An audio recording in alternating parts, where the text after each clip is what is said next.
Hey, so I keep missing. It's going to be tough for me to catch you, I think. Hey, Roy. Roee. Anyway, all right, so I hear, talks about changing or adjusting, editing, how you do pricing and, the guys on the trucks, getting how they get spiffed or whatever materials. So I'll just share what I did or what I learned and what I was implementing that was working and not working. So I did pretty much all locals, obviously, you know that. Um, and the things that I did different and that helped actually. So me wardrobe boxes, I would reuse wardrobe boxes. You get a few times with them used for clothes, and then after that, they get a few uses used for like loose stuff. And then I put my pads. If you fold them a certain way, pads go perfectly into a wardrobe box, and a short wardrobe box fits 24 and a tall fits 36. So my wardrobe boxes had multiple uses, and I didn't charge. Same thing with mirror cartons. I didn't charge for mirror cartons, right? And that's what I use for TVs. I didn't use bubble wrap and glass. We would pad them and then put them in mirror cartons. And on glass, I used pool noodles. I put pool noodles around the edges on glass, and we were in like thin TVs, pad, pool noodle, and then if we had to, cardboard like you guys do with corrugated. But mirror cartons and pads. So I didn't have bubble wrap takes forever, man. So we just always had nice thick pads. I keep my pads clean, clean side, dirty side. So I don't know if you guys do that, but I always got like two-tone, and the light side was the clean side, and I always fold that facing in, dark sides out, dirty sides out, facing out. So I always knew I had a clean side going on things. Anyway, I didn't charge for wardrobe boxes. Now, on a flat rate, which you guys don't do, but I'm just kind of explaining how I did stuff. Flat rate jobs, I would do flat rates if there weren't a lot of variables, right? Two-story to two-story, I'm checking everything. No variables, I do a flat rate. And my flat rate is basically 3-man, 2350, 4-man, 2750, 2850, whatever. That kind of deal. It's basically another $500 for every guy. Because I was paying flat rate $250 a day per guy. That's what I pay my guys. So, for me, and then when I did hourly, I did my first 3 hours were $800 for two guys and $200 an hour. So first three is 800 every hour. After that, 15-minute increments, 200. So 800, 200. That's two guys. Three guys is 1,000, 1,000. I'm sorry, 1,000, 250. Four guys is 1,200, 300. Right? So it's $50 an hour each extra guy, and it's an extra $200 the first 3 hours each extra guy. And I didn't have an admin fee. I didn't have any other fees, really. It's just that. And I did, I would do a $100 non-refundable deposit, and I called that a logistics fee. And if I was going down to Miami or somewhere far or some shit like that, I would do more, $150. And then the only materials I charged for was like when we were packing and shit. So what happens is with that, all right, I don't have the admin fee. I don't have the pro mover. Because I was the owner and doing all the estimates. I felt like early on, people want to negotiate my line items. Well, what if you don't pay me that? What if you don't do that? Right? I don't want to pay for that. Why don't you give me that for free? So I took all that shit out. Everything's included, right? So mattress bags, I know, if I do a 4-man, I'm doing a 3 to 5 bedroom house, depending on if it's 2 stories or not. So the mattress bags are in there. I only ever bought king mattress bags, the rolls with the 3mm, so the thick ones. I kept the roll on the truck. Like, I didn't care, right? You get a mattress bag. I didn't charge for it, but it was basically inside the other pricing. And that worked out really well for me. One, because people didn't have anything to negotiate, right? They couldn't say, they couldn't go, I don't want to pay for this, or I don't want to pay for that. Are you going to charge me this at the end? I didn't have any of that stuff. It was just real clean, real simple, real easy. And then what I did have, where my upsells were levels of service. So my guys could upsell service, not materials. So, and I had like 3 levels. I called it Platinum, Gold Club Standard, and then Eco. And, with packing, or protecting furniture, our Gold Club standards, stretch wrap pad. Everything is padded when it goes out of the house. Maybe throw a pad on it, tape it, because it's all locals. You don't have to do pad and stretch wrap on everything. There's really no need, especially if it's first floor to first floor. Pad and tape, good to go. And then our platinum was adding cardboard, right? So, if items were going in and out of an elevator and it was leather or whatever, I didn't use the edges. I used mirror cartons. So mirror cartons got used, the first few times got used for pictures or TVs. Pad and mirror carton, that's it. And I'll tell you how that worked. Worked great.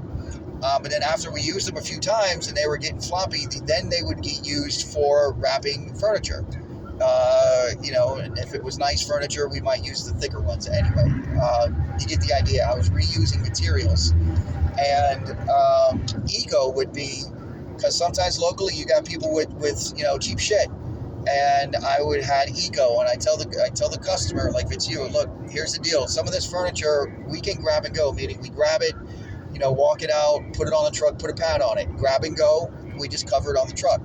You have furniture that might qualify should you choose that we do it economically. And if we do it economically, you're taking the risk of any damage, meaning, if there's a scratch or a chip or something like that, it's we agree. And we'll take pictures of what the items are, that if any damage happens, we're not responsible, right? You guys want us to say, you want to cut the corner on excellence, and you want to go economical. Along with that comes the risk of damage, which you, the customer, takes on, not us, the company. So you want economic, I'm foregoing any liability, right? So, on jobs where, they had furniture that wanted that, they wanted to cut time, they just have to tell the crew, these are the items we don't want to have wrapped. And the guys fucking chuck it on the truck, put a pad on it. Now, with upselling, right, I had a thing for TVs. TVs, customers responsible to take the TVs off the wall and have them in their own box, the original box, or already boxed. If that's not the case, we could remove them gratuitously and pack them in a box, our way, gratuitously. We're not responsible for any damage to the wall. We're not, if the TV gets damaged, we're not responsible, right? And in that way, it's basically a pad and mirror carton, or pad it and put it in a speed pack, right? Because it's a local. If we could, pad it, mirror carton, speed pack, something like that, like efficient.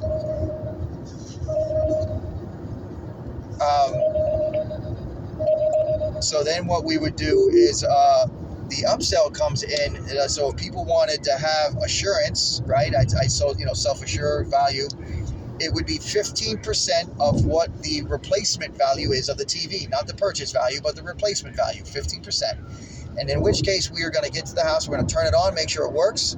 When we take it down, it gets put in a TV box, right, or double boxed somehow. And the customer's going to pay, 50% replacement value, which includes the materials, right? Now, the guys would normally have extra mirror cartons, or we would have, pool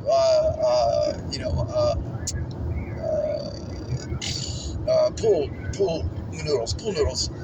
And the guys could go, hey, sir or ma'am, I see you have a nice TV. You didn't opt for the coverage. Would you like us to protect the TV as if you were insuring it? If you want the insurance, great. And if it worked and they sold the insurance, they got to kick on that if it didn't get utilized. But they could upsell the service, right? Not the materials. They're upselling the service. So, hey, if you want us to wrap it and protect it as if we were going to assure it, not insure it, but assure it, then we can do that. If it's an hourly rate, it just takes time and we got to charge you an extra $50 for the materials, right? Or if it's a flat rate, we got to charge you, an extra X amount that covers the additional time. So the guys had the option to be able to upsell the service. And then I also had same thing with property protection. So property protection, I said it normally we go with 4 runners, for the floors and a couple of ramps. I had 2 metal ramps and 4 floor runners on every truck. So what we would do from there is, if they had stairs and shit like that, I said, my paperwork said, if you have stairs and it's wooden stairs and stuff like that, unless you get the additional protection, your floor is not covered, your walls are not covered because we offer property protection, right? I offered stairwell or stair flooring protection, additional wood floor protection. If you have all wood floors, we have to lay down runners, more runners, or I'm not responsible for any damage over the 4 that are included. So the guys, if they had wood floor and the customer didn't want to freaking do it, I would tell them put some runners on and go, hey guys, let them know that you have some extra runners, right? You can put it down. You can charge for the time. You can do whatever you want, but, don't go crazy. But, bring the extra materials to provide more service. So the customer feels like they're getting more for less. They're not getting nickel and dime for materials, right? Just the materials needed to provide the additional service cheaper than what they would have paid for it with the coverage. Because when I would say like $500, and that covers, a stairwell, it's extra $500, but it takes an hour and a half to lay down fucking all the shit and, cardboard around all the, the stairwell and all that stuff. So upsell services, not materials. And if you upsell the service without the, services sold, it comes with insurance, but then the guys can sell the service without the additional insurance, but they get the benefit of protecting as if.